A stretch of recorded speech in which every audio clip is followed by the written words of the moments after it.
प्यारे बच्चों, आज का हमारा टॉपिक एक समान रूप से आवेशित गोलीय कोष के कारण विद्युत क्षेत्र की तीव्रता। जैसे कि आप सबको पता ही है, हम पढ़ रहे हैं गाउस की प्रमेय के अनुप्रयोग, और इससे पहले हमने लगभग 2 अनुप्रयोग पढ़ चुके हैं। एक अनंत लंबाई की तार के कारण विद्युत क्षेत्र की तीव्रता ज्ञात की थी बाह्य बिंदु पर, और दूसरा एक अचालक सीट के कारण बाह्य बिंदु पर विद्युत क्षेत्र की तीव्रता ज्ञात की थी। ठीक है, और अब हमारे पास है आवेशित गोलीय कोष। ठीक है प्यारे बच्चों, इसको हम समझाएंगे, विस्तार से समझाएंगे, लेकिन उससे पहले आपको ज़रा इसके थोड़े कॉन्सेप्ट समझ लेने चाहिए। देखिए, गोला आपने पढ़ा है, गोलीय कोष से भी आप परिचित हैं। गोलीय कोष का मतलब क्या होता है? खोखला गोला।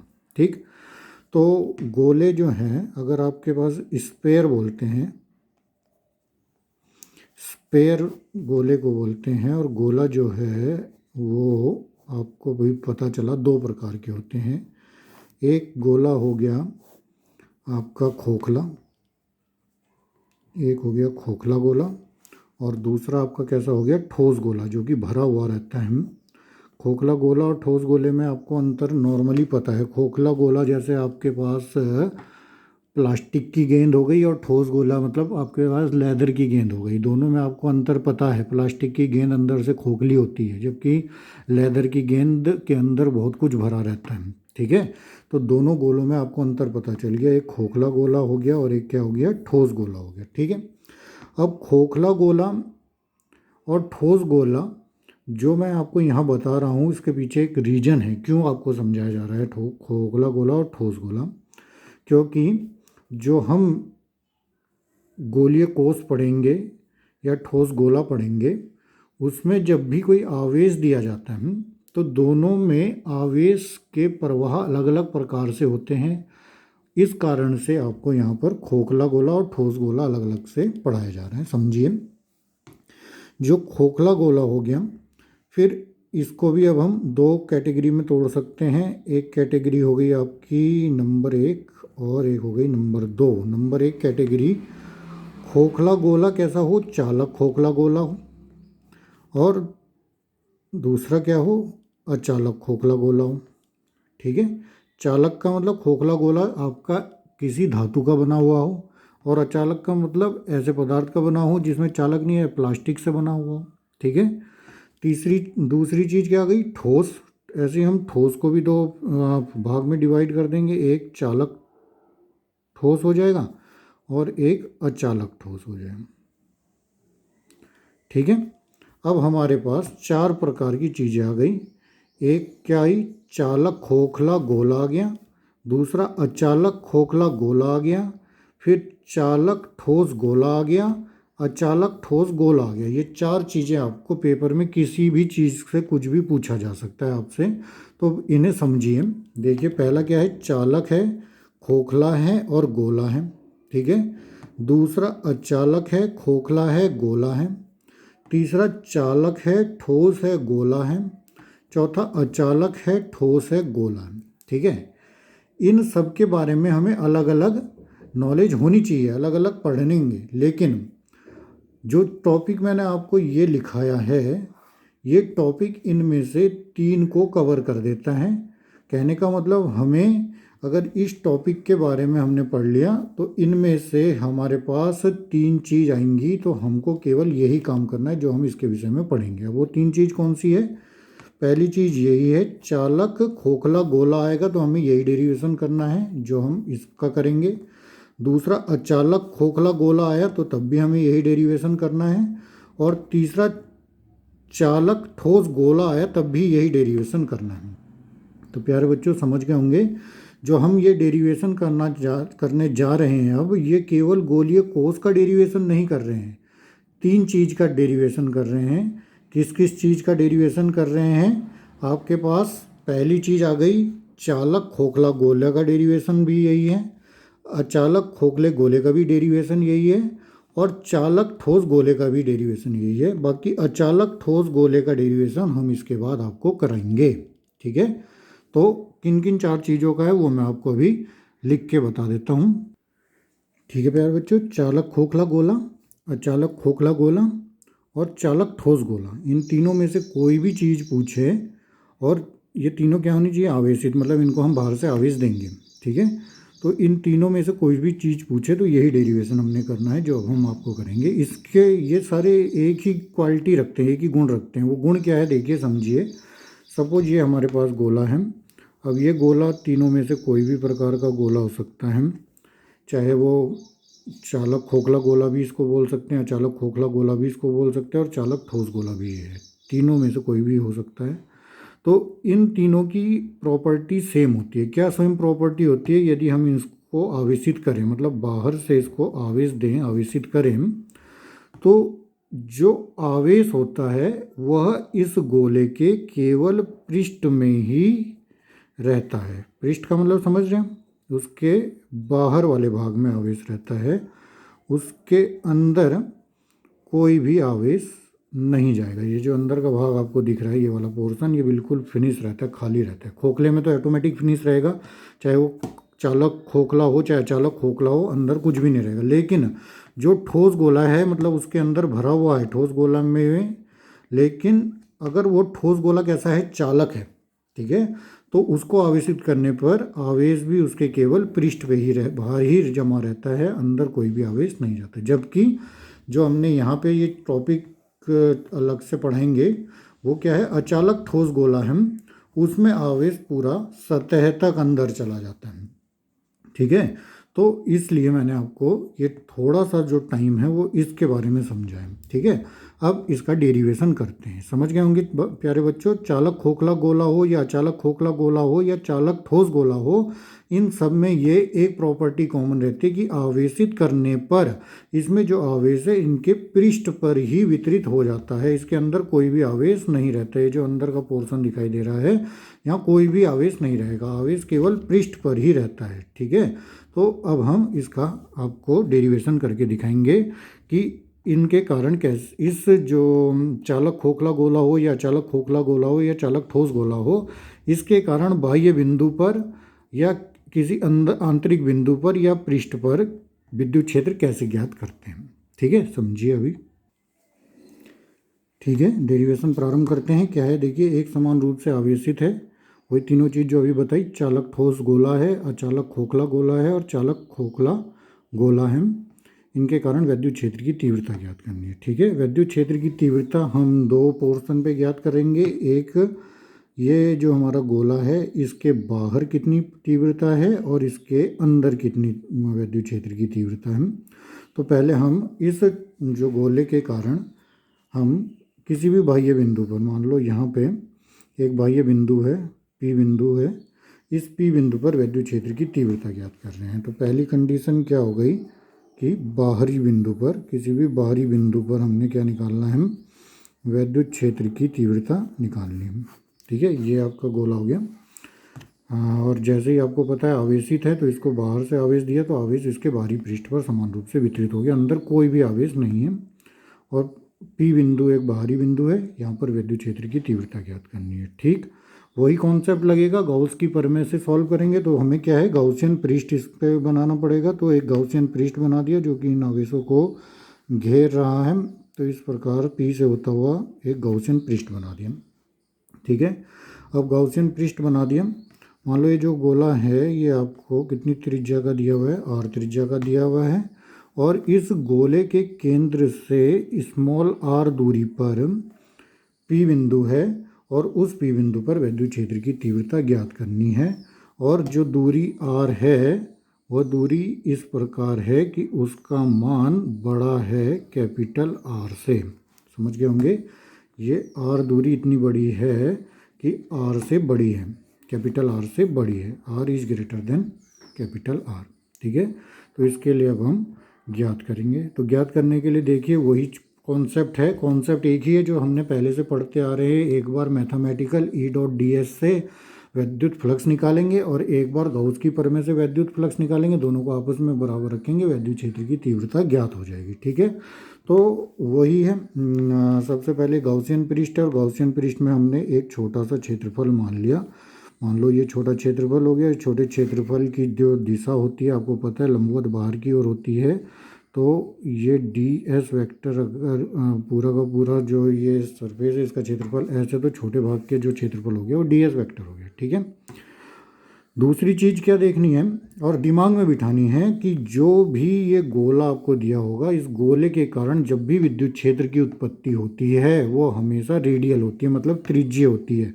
इस प्रकार से त्रिज्या के अनुदिश बाहर की ओर रहती है। हमें किसी भी बिंदु पर देखना है, सपोज हम यहीं देख रहे हैं, तो डी एस वैक्टर की दिशा मतलब इस वाले जो विद्युत उसकी क्षेत्रफल वेक्टर की दिशा तो लंबवत बाहर की तरफ होगी, साथ साथ इससे जो आपका विद्युत क्षेत्र की दिशा होगी वो भी इसी त्रिज्य रूप में ऐसे ही बाहर की ओर होगी, मतलब विद्युत क्षेत्र की दिशा ई इसी त्रिज्या के अनुदिश होगी। समझ गए होंगे। तो ई और डी एस चाहे आप कहीं पे भी लें, उनकी दिशा एक समान होगी। ई और डी एस के बीच बनने वाला एंगल हमेशा 0 डिग्री होगा। ठीक है, ये आपको गोले में विशेष ध्यान रखना है।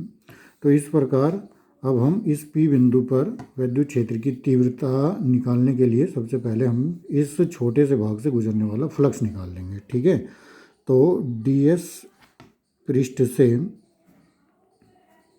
गुजरने वाला क्या निकालते हैं, विद्युत फ्लक्स निकालेंगे। तो ds पृष्ठ से गुजरने वाला विद्युत फ्लक्स आपको वही मैथमेटिकल रूप में निकालना है।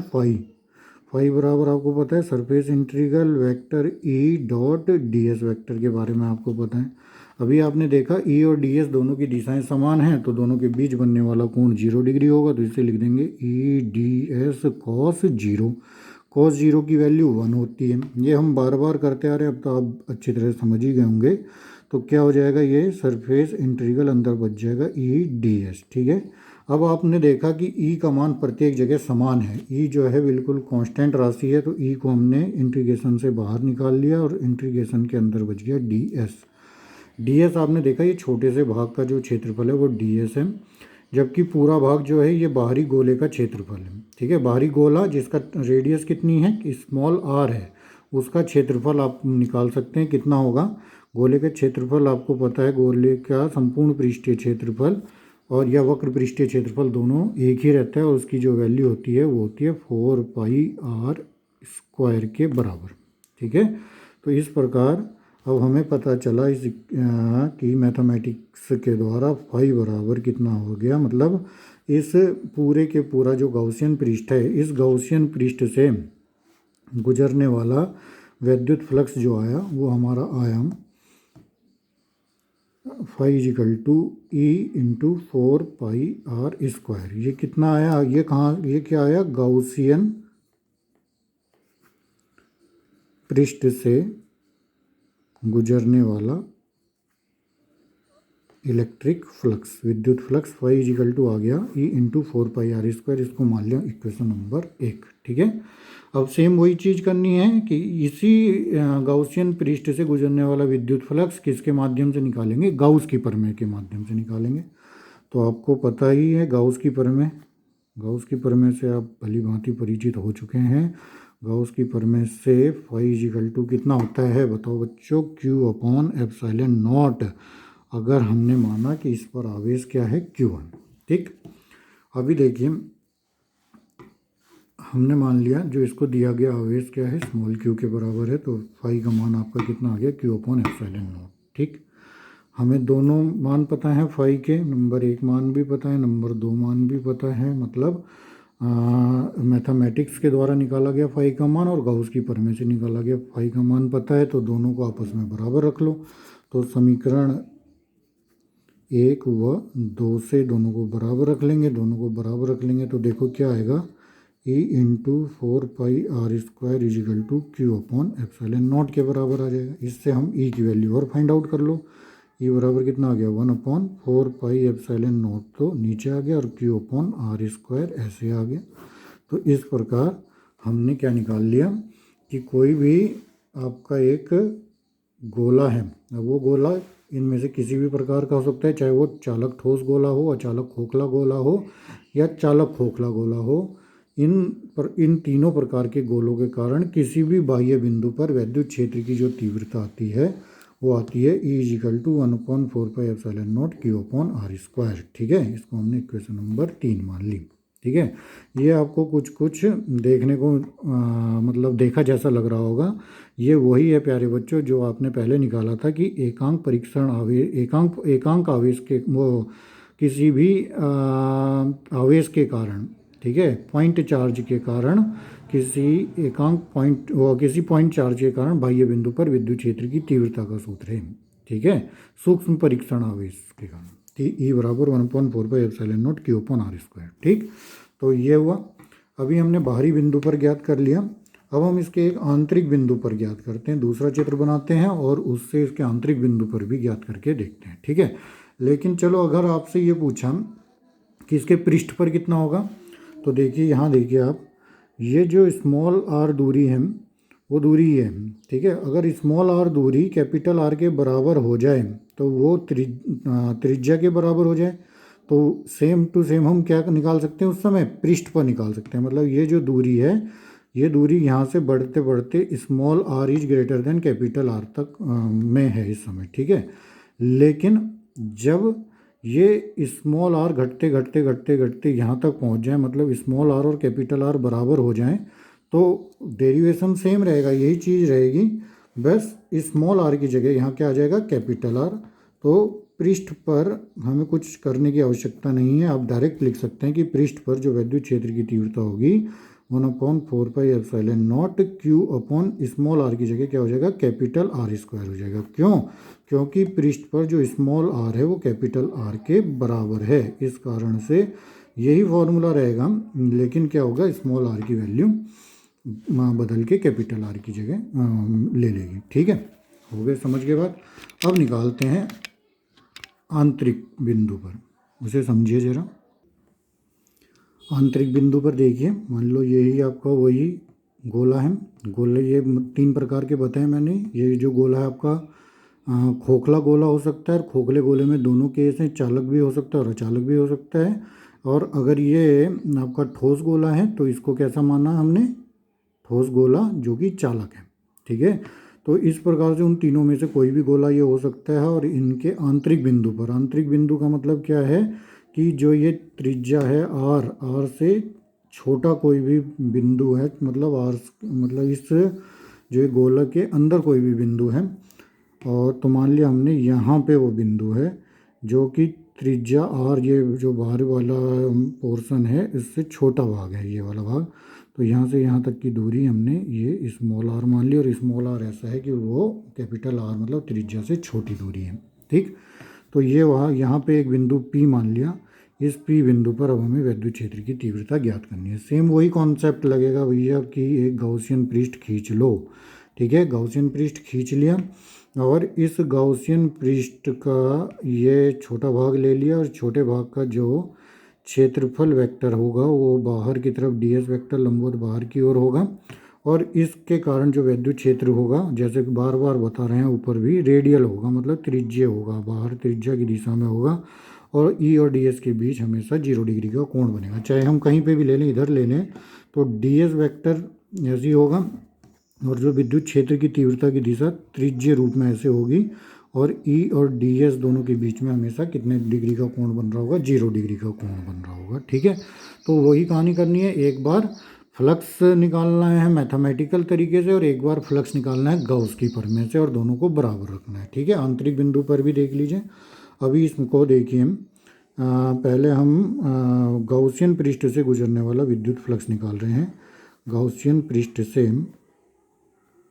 गुजरने वाला विद्युत फ्लक्स कितना होगा, फॉर्मूला आपको पता है, फॉर्मूला पता है, phi is equal to surface integral vector E dot D S vector, ठीक है। आपको पता है ई और डी एस दोनों के बीच में एंगल 0 डिग्री बन रहा है, तो ई डी एस कॉस 0 हो गया।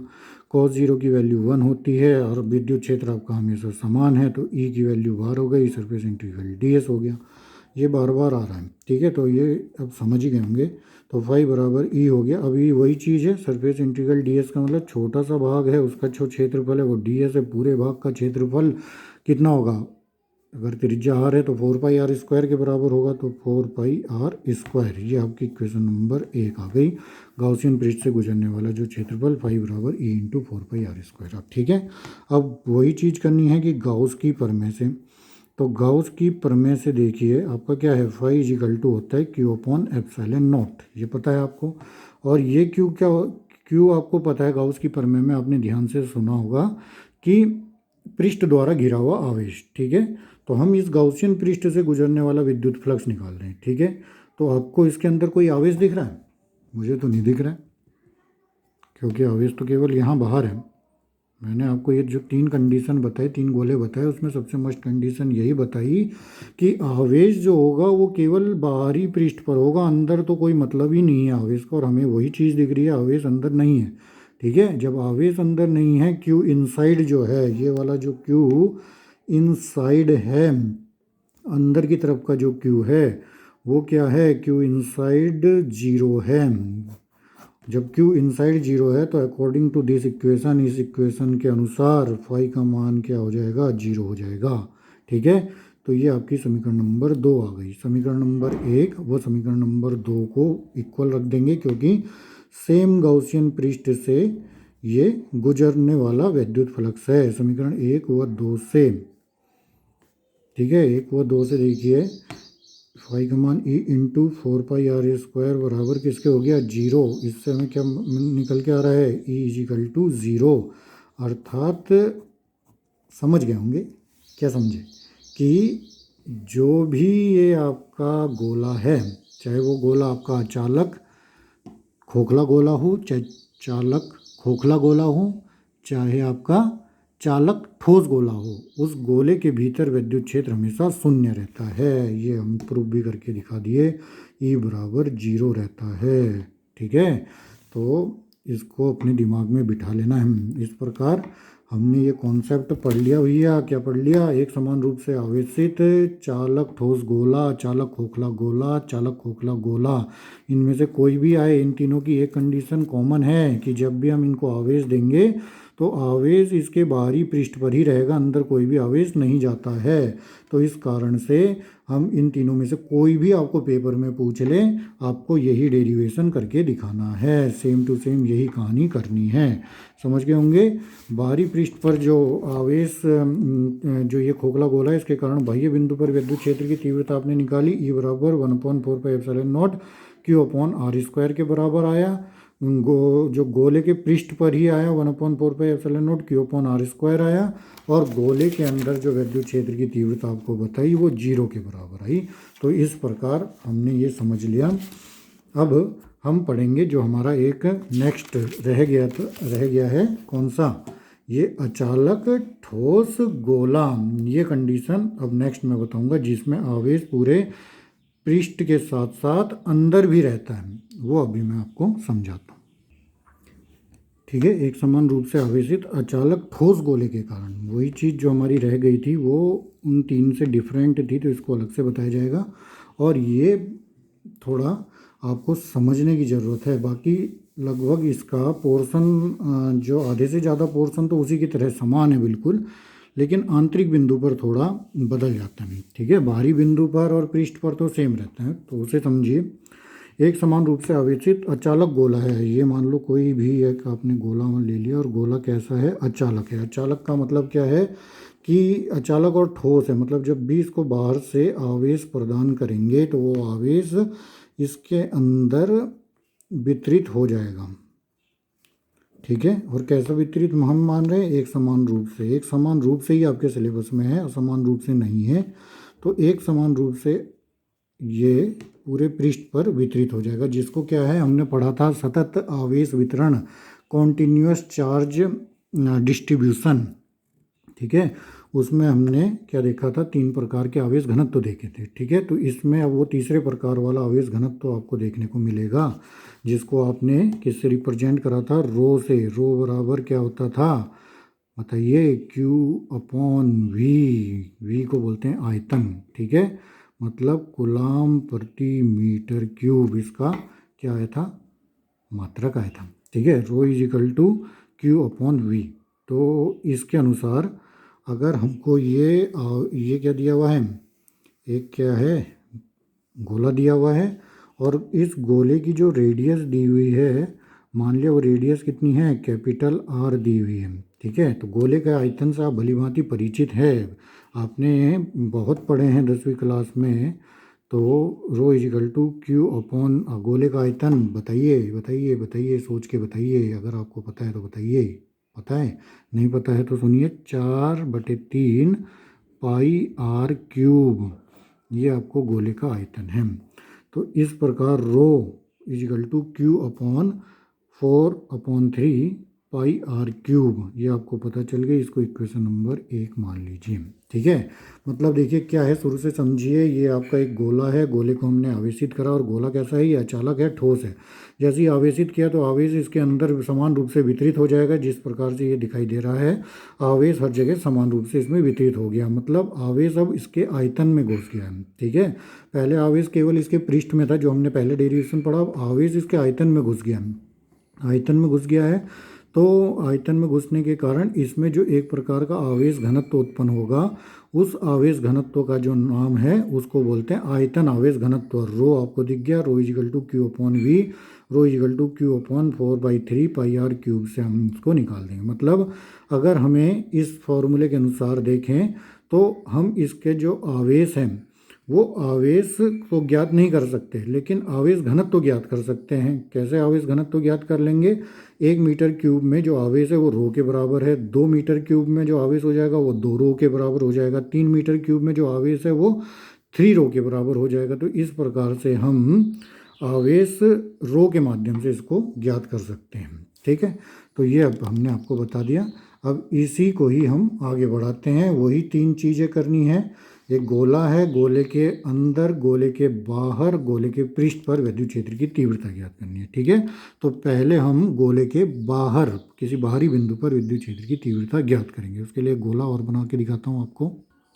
ठीक है, देखिए गोला है, ये गोला है, इसकी त्रिज्या r है, और इस गोले से बाहर ये एक बिंदु है, इस बिंदु का नाम P है, और P की गोले के सेंटर से जो दूरी है वो स्मॉल r है, और स्मॉल r दूरी ऐसी है कि वो त्रिज्या r से बड़ी है। ठीक है, तो इस P बिंदु पर हमें विद्युत क्षेत्र की तीव्रता ज्ञात करनी है। ठीक है, ज्ञात करने के लिए वही है, जिस भी बिंदु पर विद्युत क्षेत्र की तीव्रता ज्ञात करनी है उससे गुजरता हुआ आपने एक गाउसियन पृष्ठ खींच दिया। मान लिया ये आपका एक गाउसियन पृष्ठ है, और इस गाउसियन पृष्ठ से गुजरने वाला विद्युत फ्लक्स दोनों मेथड से ज्ञात करेंगे, मैथमेटिकल मेथड से और गाउस की प्रमेय के मेथड से। ठीक है, और वो ज्ञात करने के लिए वही है एक चीज़ कि ये जो आपका भाग है, ये छोटा सा एक क्या हो गया, क्षेत्रफल हो गया। इस क्षेत्रफल की दिशा लंबवत बाहर की ओर, ये हो गई ds वेक्टर की दिशा, और जो वो विद्युत क्षेत्र की दिशा होती है वो रेडियली मतलब त्रिज्यीय रूप में बाहर की ओर होती है। तो इस प्रकार E की दिशा और ds की दिशा हर जगह पर सेम रहती है, चाहे हम किस दर भी देख लें, हर जगह पर E और ds के बीच में जो एंगल बनता है वो 0 डिग्री बनता है। तो इस प्रकार हम गाउसियन पृष्ठ से गुजरने वाला विद्युत फ्लक्स निकालेंगे। गाउसियन पृष्ठ से गुजरने वाला विद्युत फ्लक्स, कितना विद्युत फ्लक्स निकलेगा गाउसियन पृष्ठ से वो आप निकाल सकते हैं। फाई इजिकल टू वही फॉर्मूला है, surface integral vector E dot ds vector. दोनों पता है आपको, E और ds के बीच में बनने वाला एंगल 0 डिग्री है, तो E ds cos 0 हो गया। cos 0 की वैल्यू 1 होती है, विद्युत क्षेत्र हर जगह समान है, तो E सरफेस इंटीग्रल ds ये हो गया। अब आपको वही पुरानी कॉन्सेप्ट है कि छोटे से भाग का क्षेत्रफल ds है, तो पूरे के पूरे जो आपका ये गोला बना, इस गोले का क्षेत्रफल कितना होगा? क्षेत्रफल वही संपूर्ण पृष्ठीय क्षेत्रफल या वक्र पृष्ठीय क्षेत्रफल गोले का समान होता है। तो कितना आता है? E इजिकल टू 4 पाई, और यहाँ से यहाँ तक की दूरी r है, मतलब जो भारी गोला है इसकी त्रिज्या जो है वो स्मॉल r है, तो 4 पाई स्मॉल r का स्क्वायर हो जाएगी। ठीक है, तो ये हमारा फाई का मान आ गया। इसको आप इसके लिए फर्स्ट इक्वेशन या सेकंड इक्वेशन मान ले, क्योंकि फर्स्ट इक्वेशन हमने ये मानी गई है कि rho is equal to Q upon 4/3 pi R cube. ठीक है, तो ये आपकी इक्वेशन नंबर 2 आ गई। इतना समझ गए होंगे। अब वही गाउस की प्रमेय से निकाल लीजिए। गाउस की प्रमेय से विद्युत फ्लक्स ज्ञात कीजिए। तो कितना विद्युत फ्लक्स रहेगा गाउस की प्रमेय से? Phi is equal to Q upon epsilon naught. आपको दिख रहा है ये जो पूरा गोला है, इस गोले ने पूरा का पूरा जो भी आवेश है Q, इस पूरे आवेश को अपने अंदर संभाला हुआ है। ठीक है, तो वही Q अपॉन एप्सिलॉन नॉट की कंडीशन के अनुसार इसको तीसरी इक्वेशन मान लो, और दोनों को आपस में बराबर रख लो। समीकरण 2 व 3 से क्या होगा इन दोनों को बराबर रख लेंगे तो E into 4πr² is equal to Q upon epsilon naught आ जाएगा। ठीक है, इससे हम ई की वैल्यू वही फाइंड आउट कर लेंगे 4πε0 क्यू अपॉन r²। सेम वही कहानी है जो हमने इससे पहले पढ़ी, इसमें कोई डाउट नहीं होना चाहिए। मैथमेटिक्स वही है, सब चीज़ वही है, कोई भी नयापन नहीं है। ठीक है, तो इसमें कोई आपको दिक्कत नहीं आएगी। अभी वही चीज़ दूसरी भी है कि पृष्ठ पर अगर आप देखें, पृष्ठ पर देखें तो पृष्ठ पर भी क्या है, स्मॉल आर जो घटता घटता कैपिटल आर के बराबर हो जाएगा। तो इसका जो फॉर्मूला है वो स्मॉल आर की जगह कैपिटल आर हो जाएगा। तो E is equal to 1/4πε0 Q upon capital r²। ये आपका एक पृष्ठ पर फॉर्मूला निकल गया। ठीक है, अभी जो सबसे इम्पोर्टेंट टॉपिक प्यारे बच्चों वह है इसके आंतरिक पृष्ठ पर। ये बहुत डिफरेंट है इनसे, जो अभी तक हमने पढ़े हैं इनसे कुछ अलग है लेकिन आसान है। ठीक है, उसे समझिए और इससे कोशिश करिए कि उसको आप स्वयं भी कर सकें, लेकिन मैं आपको करा के दिखाता हूँ। देखिए बच्चों, आंतरिक बिंदु पर अब ज्ञात करना है, वही है आपका है अचालक है, ठोस है, गोला है। अचालक ठोस गोले के कारण इस आंतरिक बिंदु पर, कोई भी आंतरिक बिंदु मान लीजिए, मान लो पहले तो ये जो आपका गोला दिया हुआ है इसकी रेडियस कैपिटल आर हम मान ही रहे हैं बार बार, और इसके अंदर यहाँ पे एक बिंदु है और उस बिंदु की जो सेंटर से डिस्टेंस है वो आर है, और आर जो है वो इस प्रकार से है कि आर का मान कैपिटल आर से छोटा है। ठीक है, तो वो हमने ये बिंदु मान लिया और इस पी बिंदु पर विद्युत क्षेत्र की तीव्रता हमें ज्ञात करनी है। ठीक है, तो वही कहानी करनी है आपको, एक गॉसियन पृष्ठ बनानी है और इस गॉसियन पृष्ठ से गुजरने वाला विद्युत फ्लक्स ज्ञात करना है। ठीक है, तो सबसे पहली चीज़ गॉसियन पृष्ठ से गुजरने वाला विद्युत फ्लक्स हम मैथमेटिकली ज्ञात करेंगे। तो उसके लिए वही चीज़ है, एक छोटा सा पोर्शन ले लिया ds वेक्टर और उसकी दिशा लंबवत बाहर की ओर होगी, जैसे कि बार बार बताया जा रहा है। और इस गोले के कारण जो विद्युत क्षेत्र की दिशा है वो भी लगातार बाहर की ओर होगी और ई और ds के बीच में 0 डिग्री का कोण बन रहा होगा। और ये जो विद्युत क्षेत्र की दिशा है वो त्रिज्य रूप में आगे बढ़ती है, त्रिज्य दिशा में होती है। तो वही कहानी करनी है इसमें कि गॉसियन पृष्ठ से गुजरने वाला विद्युत फ्लक्स निकालेंगे। गॉसियन पृष्ठ से गुजरने वाला विद्युत फ्लक्स। ठीक है, गॉसियन पृष्ठ से गुजरने वाला विद्युत फ्लक्स आप देखिए कैसे निकलेगा, वही फॉर्मूला है φ surface integral vector E dot ds vector. दोनों सदिश राशि है, डॉट प्रोडक्ट है, तो क्या हो जाएगा ई ds कॉस थीटा। कॉस आपको बार बार दिख ही रहा है, दोनों ई और ds के बीच बनने वाला एंगल 0 डिग्री है। तो सरफेस इंटीग्रल ई ds कॉस कितना हो गया 0, कॉस 0 की वैल्यू 1 होती है, ई आपकी कांस्टेंट राशि है तो फाई बराबर ई बार हो गया, सरफेस इंटीग्रल ds के बराबर हो गया। ठीक है, ds ये छोटा सा भाग है जिसका क्षेत्रफल गोले का एक छोटा सा भाग है, और अगर हम छोटे से भाग का क्षेत्रफल का समाकलन करें तो हमें पूरे गोले का क्षेत्रफल का समाकलन और पूरे गोले का क्षेत्रफल देखेंगे। और गोले का क्षेत्रफल आपको पता है 4πr² होता है, ये भी दूरी आपको पता है स्मॉल आर है, तो ई इंटू 4π स्मॉल r²। ये आपका एक कॉन्सेप्ट आ गया, एक क्या आ गया, एक समीकरण आ गई, समीकरण नंबर 1। ठीक है, ये पोर्शन आप पहले कर चुके हो, इसमें कोई आपको नयापन नहीं दिख रहा होगा। ठीक है, अभी नयापन जो आपको दिखेगा वो गॉस की परमें जब हम लगाएंगे तब दिखेगा। देखिए, अब यही गॉसियन पृष्ठ से गुजरने वाला फ्लक्स निकालेंगे, और किसके माध्यम से निकालेंगे, गॉस की परमें के माध्यम से निकालेंगे। तो गॉस की परमें से आपको देखिए क्या पता है, φ q अपॉन एप्सिलॉन नॉट पता है। ठीक है, ये मैंने आपको पहले बताया था भैया, इसके जो अंदर जो ये पूरा बाहर वाला गोला है, बड़ा गोला है, इन मतलब पूरे गोले में जो आवेश है वो क्यू है, जबकि अब हमें गॉसियन पृष्ठ के अंदर जो आवेश है वो देखना है। तो वो क्यू ना होके अब हमारा उसको हमने क्या मान लिया क्यू डैश। ये क्यू कौन सा है, क्यू इनसाइड, इनसाइड तो है लेकिन कौन सा है, गॉसियन पृष्ठ वाला, तो क्यू इनसाइड मतलब इसका नाम हमने क्यू डैश ले लिया। ठीक है, अब गॉसियन पृष्ठ के अंदर कितना आवेश है ये हम कैसे ज्ञात करेंगे, ये ज्ञात करने के लिए मैंने आपको फॉर्मूला बताया था, रो इजिकल टू कितना है क्यू अपॉन वी बताया था। अब पूरे गोला जो है वो उसमें जो उसका आयतन है पूरे बड़े वाले गोले का वो है 4/3 πr क्यूब, जबकि हम जो गॉसियन पृष्ठ देख रहे हैं उसकी त्रिज्या कितनी है, स्मॉल आर है, तो उसका आयतन कितना होगा वो आप आराम से निकाल सकते हैं। Rho is equal to Q upon 4/3 pi small R cube. समझ गए होंगे। ये वाला जो आयतन है वो छोटे गोले का है और हमने छोटे गोले के अंदर ही आवेश निकालने हैं।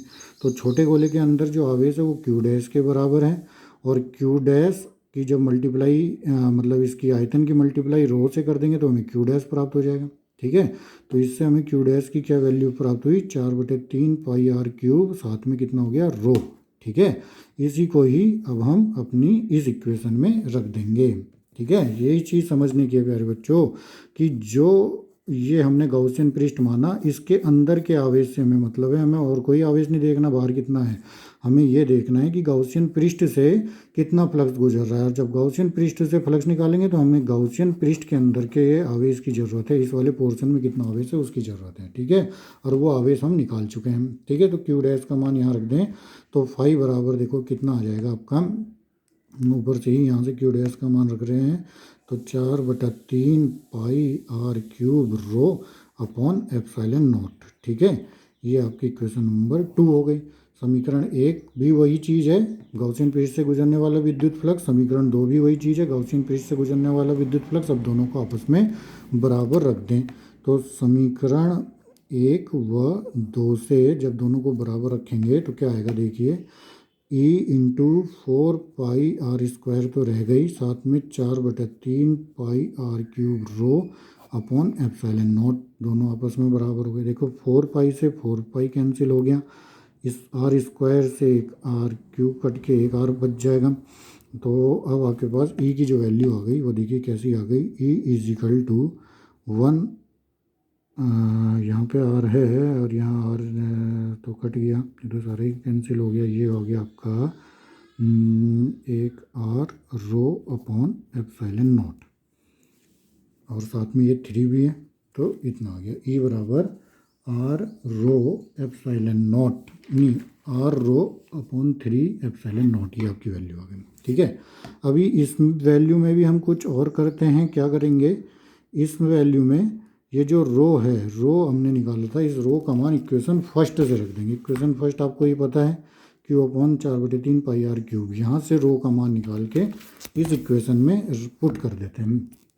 ठीक है, तो समीकरण 1 से रो का मान रखने पर, अब रो का मान रखेंगे तो देखो ई की वैल्यू क्या आ जाएगी, आर ये है और 3 एप्सिलॉन नॉट ये है, साथ में रो है। रो की वैल्यू आप यहाँ से देख सकते हैं कितनी है, Q upon 4/3 pi capital R cube. ठीक है, तो उसको ही रख देते हैं, तो क्यू अपॉन क्या रख दिया, 4/3 पाई कैपिटल आर क्यूब रख दिया। ठीक है, देखिए नीचे इनकी मल्टीप्लाई हो रही है तो 3 से 3 ये कैंसिल हो गया, 4 पाई एप्सिलॉन नॉट आ गया।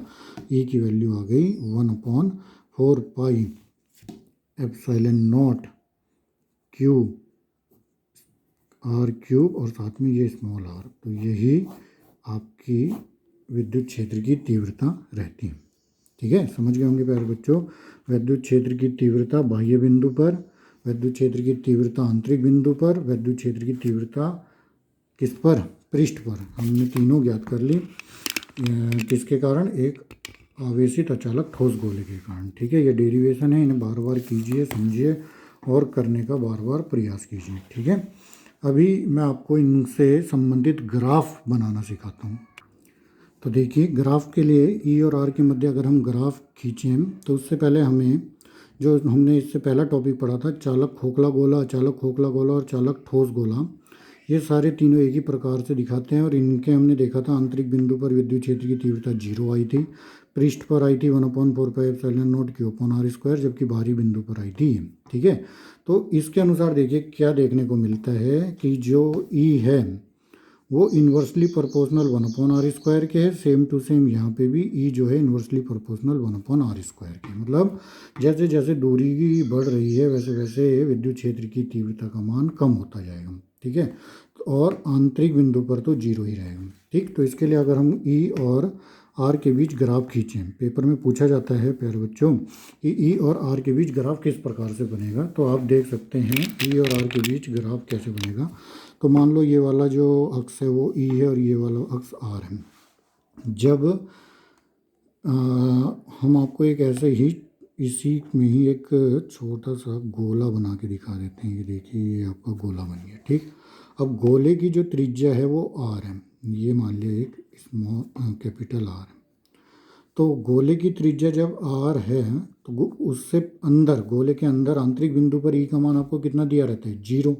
तो देखिए, ये आर से अगर हम नीचे देखें इस प्रकार, तो आर के इधर जितनी भी वैल्यू होगी, ये वाली जो वैल्यू होगी, यहाँ ई का मान कितना होगा? 0 होगा, मतलब ई के बढ़ेगा ही नहीं।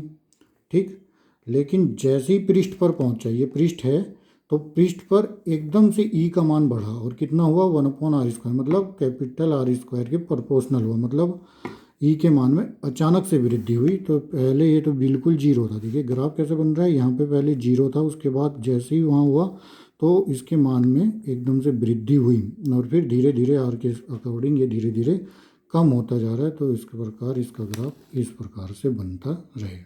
ठीक है, तो ये हमें इसका ग्राफ मिला, एक ये, फिर ये, और फिर एकदम से बढ़ा और बढ़ने के बाद फिर धीरे धीरे घट रहा है। तो पहले 0, फिर बढ़ा और फिर घटा।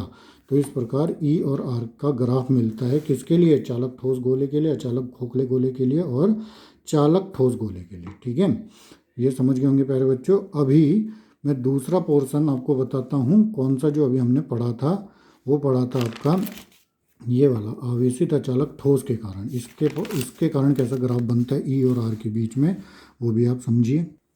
ठीक है, जो अगला बचा था गोला, अचालक ठोस गोला, उसके कारण अगर आप देखें ई और आर के बीच, तो देखो आंतरिक बिंदु पर हमने जो सूत्र पढ़ा था, अभी निकाला, डेरिवेशन करा, 1/4πε0 Q/r³ इंटू स्मॉल आर, मतलब जो ई है वो स्मॉल आर के प्रोपोर्शनल है। इससे पता चलता है जैसे जैसे आर का मान बढ़ेगा वैसे वैसे विद्युत क्षेत्र की तीव्रता का मान भी बढ़ेगा। ठीक है, इससे क्या पता चलता है? ई प्रोपोर्शनल 1/r² है, और इससे भी वही पता चलता है कि ई जो प्रोपोर्शनल है 1/r², मतलब व्युत्क्रमानुपाती है। इसका मान बढ़ेगा तो इसका मान घटेगा, इसका मान बढ़ेगा तो इसका मान घटेगा। ठीक है, और ये समानुपाती।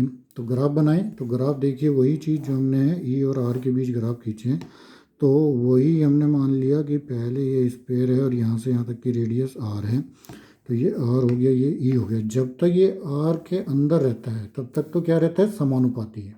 जब तक त्रिज्या के अंदर है, मतलब आंतरिक बिंदु पर तक की बात कर रहे हैं, तब तक तो है समानुपाती। तो समानुपाती का मतलब है ई और आर इस प्रकार से बढ़ेंगे, जैसे जैसे ई का मान बढ़ेगा वैसे वैसे आर का मान बढ़ेगा। ठीक है, पृष्ठ पर तो ये आर की वैल्यू हो ही गई, यहाँ पे आर है, और उसके बाद इसकी वैल्यू धीरे धीरे धीरे धीरे घटनी स्टार्ट हो जाएगी। तो इस प्रकार से ई और आर के बीच में ये हो गया ई प्रोपोर्शनल 1/r² का ग्राफ, ये हो गया ई प्रोपोर्शनल स्मॉल आर का ग्राफ। तो ये हमारा ये इस प्रकार का ग्राफ मिलेगा, पहले ये बढ़ेगा ऐसे में और फिर यहाँ से यहाँ तक ये घटना स्टार्ट होता है। ठीक है, तो ये हमारा ग्राफ है।